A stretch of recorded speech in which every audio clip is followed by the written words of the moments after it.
Parlons de son rapport à la mode, parce qu'il avait un goût relatif, Jean-Luc Petit-Renaud.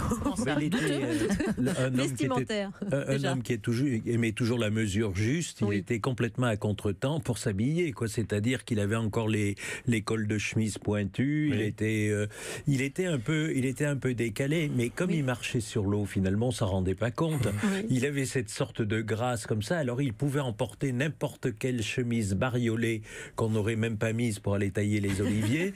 Et lui avait cette sorte d'élégance parce qu'il il portait les choses. Oui. Mais il fallait le voir presque en survêtement, faire la queue devant un grand vendeur de meubles en Avignon qui ouvrait à 10h et il avait décidé d'aller à 10h le lendemain. Et il fallait qu'il y arrive à 10h moins le quart. Et il attendait devant le rideau de fer avec ses lunettes bleutées. Oui. Et alors il attendait comme ça devant l'ouverture. Tout le monde disait, tiens, on dirait Charles Aznavour.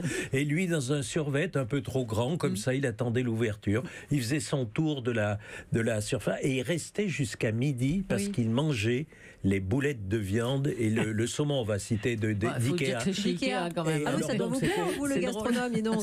C'était les boulettes de viande pour lui.